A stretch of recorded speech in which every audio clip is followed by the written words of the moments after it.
My name is Upendanais Barasa. I moved to Japan to teach English from Kenya. If you're interested, subscribe. You don't want to miss it. Come on, join the bandwagon. Hey guys, welcome back to a new video. I think this is one of the most requested videos. Money, money, money. Hey, money. Relocation costs, how much? And today we're going to answer that question. Let's get right into it because people are not patient enough. So I'm gonna break this down. First, I think towards the end, I will share how much exactly I spent. My total amount of money that I spent to move to Japan. And then again, I'm gonna be painting a picture for you guys, how much you need to have and what are the things that you'll be paying for, to be exact. So let's just get started. So number one, of course, let's start with the documents. You'll need to pay for your passport. I don't know how much it costs, but you could check with your, immigration in your country and you know how much you can pay for your passport. And then next we have the certificate of good conduct. That's what we call it in Kenya. I think other people call it police clearance certificate. You need to pay for that. Also, this is a document that you would need. I never talked about it because it comes at a later stage of the interview, and that video is going to come up very soon, what documents you need apart from the initial requirements. So you will need to pay for that. I don't know how much that is in your countries, but you need to, plan for it. And then next we have your visa. So thankfully, to get a Japanese visa or a visa to Japan is very cheap and easy, fast. I think in Kenya it was 3,050 Kenya shillings. That's an equivalent of, let's say, $30 and maybe 3,000 yen. And you pay for your visa after it's out. So you go to the embassy, submit your application, but you don't pay at that point. You only pay after you have received your visa. And the Japanese visa takes less than a week. I think 3 to 5 days, if I'm not wrong, for it to be out. That's not an expense, honestly, it's not. And then the next thing that I didn't talk about, but I will talk about it in a later video as well, is sending your documents from your home country to Japan or whatever country that will tell you. I send mine to the UK, depending on your recruiter, where they're from. Or some send theirs to Japan, so they will give you the exact address and details. But basically, after you pass and they start processing your visa, the immigration office in Japan will require to have the original copy of your bachelor's degree. We'll talk about it later. Or your transcripts. Remember the transcripts that we talked about? Yeah, the original transcripts. But usually the degree is returned to you. So after they process your visa, they send it back to you. So you don't have to worry about that. As for the transcripts, I sent my original ones and went back to the university and got a new set of transcripts. But you don't have to do that if you don't want to send original documents. There's an option to get a letter from the university, but I don't know what the letter says because I didn't go that route. But I know what other people who went that route. But that's not something you have to worry about right now. Companies will give you exactly what they want to see on the letter. So you need money to send those documents. I used DHL, and I think it was under 5,000 Kenya shillings. That's an equivalent of $50. So after that, of course, we said, teaching English in Japan, your flight is not paid for. You pay for your flight yourself. So you need to factor in money to pay for your flight. It could be expensive, it could be cheaper, depending on the airline and depending on the season and the day. Yeah, I think mine was like 102 Kenya shillings. That's Ethiopian Airlines. 102 is close to $1,000, I think. So you need to factor in your flight money, but it wouldn't be exactly the same because there were days where if I was to book, let's say on a Sunday, it was cheaper, or if I was to book on a Monday, it would be a lot more expensive than that. A lot more expensive. So you also need to be looking which days the flights are cheaper and when to book the flight. Next cost. So we have something called the initial costs. For this one, I think we've talked about it multiple times. The company would need you to have an equivalent of 500,000 yen, which is 500,000 Kenya shillings, kind of similar to the Japanese yen. and an equivalent of 5,000 US dollars or close to 5,000 US dollars. This is just a rough estimate, of course. I can't mention the exact exchange rate because I don't know. But basically, you need to have that amount. From my experience, even though I had a lot more than that, I know people who had a lot less than that. But when it comes to money, companies will offer at least maybe half of that. So a company would say, we can give you a loan of 250,000 yen, but you don't have to depend on that loan, because when you get here, they're not going to hand you the money immediately. So you need to have backup. You need to have money on you so that you'll be able to cover your costs before your bank account has been set up, before even you move to your apartment. You will need to have money. So if you can't raise that much, you could, take the company's loan and then maybe cover the remaining cost, maybe 250,000 yen. I mean, shillings, find that for yourself. And then you can supplement by what the company gives you. Basically, a breakdown of why you need this amount of money. Moving into Japanese apartments is very expensive. And especially when you initially move in. Like in Kenya, I know we pay like your first month's rent and a deposit. And if you had an agent, there's a fee that you pay to them. Some apartments would say 2 months deposit. So it's basically almost an equivalent of that, but not exactly that, because in Japan you pay maybe 2 months rent, 1 month's rent and a deposit, and 2 months rent.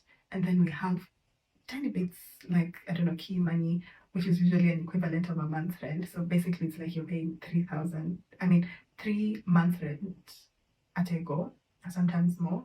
So if your rent is 50,000 yen, expect to pay somewhere between 170 to 200,000 yen initially. So out of the 500,000, you would say 200,000 would go into, setting up the apartment. And then you'll have like 300,000 left. Some pay more than that, some pay way less than that. Next, cost. I think we've talked about the initial cost. Now we have, when you move to Japan in March, it means you start working in April. You're not going to get your first salary until after. So you came in March, no salary in March, no salary in April. Your first month would come in May 20th or May and the 20th, depending on the company. But most of the time, I think it's the 20th of the month. Your April salary would come in May on the 20th, which means that in March and April and all the way to the 20th, which is like 2 months, you need money that is going to sustain you, from food to transportation to like buying items like cooking pots, plates and cups and pans, such things. So you need to factor that in. Also, in my experience when I came, the first week, because you're not yet accustomed to the food and how things work, you find yourself, paying a lot more because you're still adapting. So you still don't know your way around. You'll be eating out more, or maybe you'll be eating food that you're a lot familiar with. You're not accustomed to Japanese food like I am. I'm a very picky eater. So a lot of your money would go into food. And then I think there's something I'm forgetting that I wanted to say. Oh, we have like, when I first came, we had training for 1 week.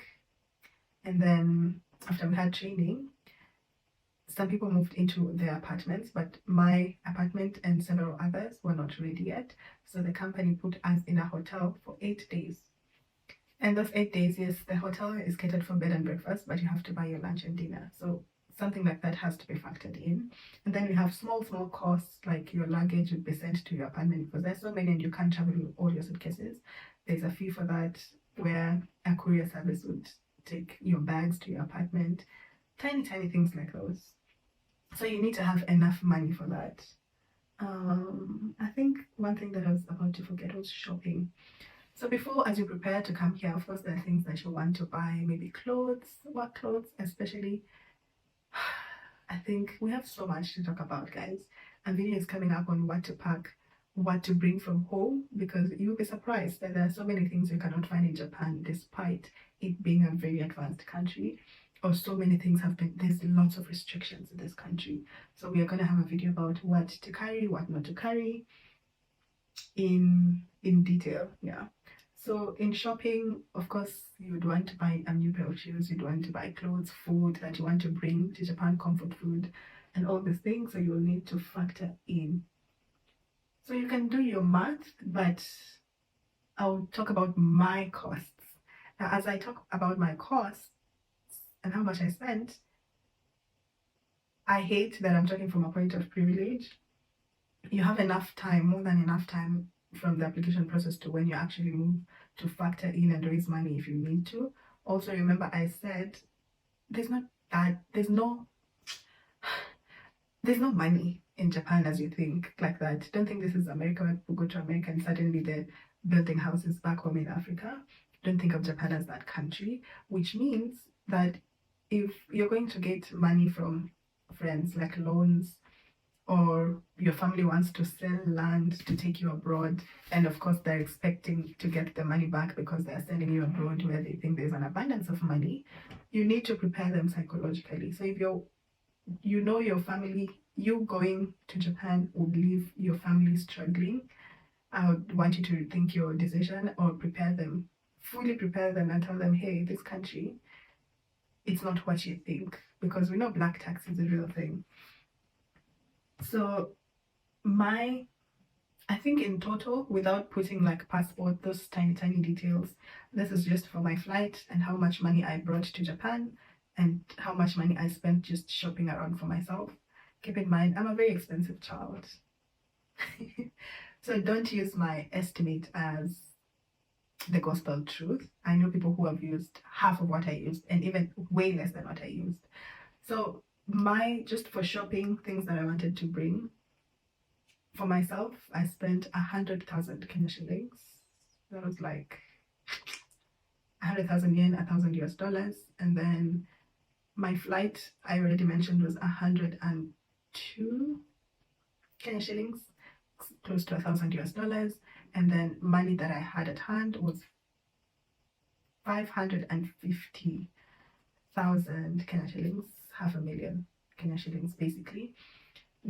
So basically I spent close to 750,000. If you were to put everything in, like DHL, passport, good conduct, I would say roughly I spent 800,000 Kenyan shillings.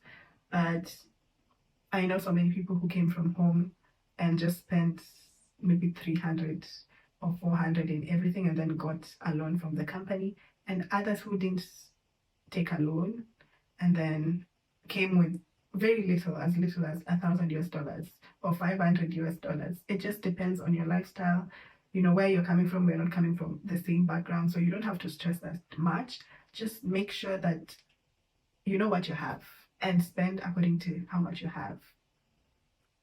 But don't come here and starve. Don't come here and die. Have at least something. Consider everything that I've told you, what you need to spend on. See how you can cut costs if you're required to, and survive. Of course, the 250,000 that you get from the company, if your apartment costs like maybe 130 or 150,000 initial cost, the rest of the money would be put into your account for personal use. But the thing is, it will not be immediate, so you need to have money on you as you come. Also, the maximum you can take as a loan from the company is 250,000 yen.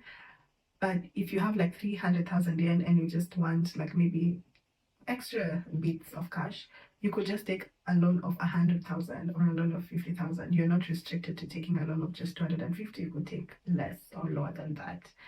So remember, you don't have to be that worried. It doesn't mean that the loan that you take from the company is going to be, all spent on housing. I've seen people, if their apartment is 150,000, they would say, okay, I just want the exact amount of money to cover my, rent and my moving costs, and then everything else I can cover. I know people who took the 250,000 yen, maybe their apartment was 150 and had the rest in their bank account for personal use. So you don't have to be worried that much. I think the takeaway from this video is, if you're going to take money or be loaned money, or your parents are going to, family is going to like maybe sell land or sell cows, or whatever they will do to raise money to send you to Japan, prepare them psychologically and let them know that you are not going to get to Japan and start paying the money the next month. Prepare them that even when you start paying, it wouldn't be huge amounts. Consider that, the currency strength and your salary.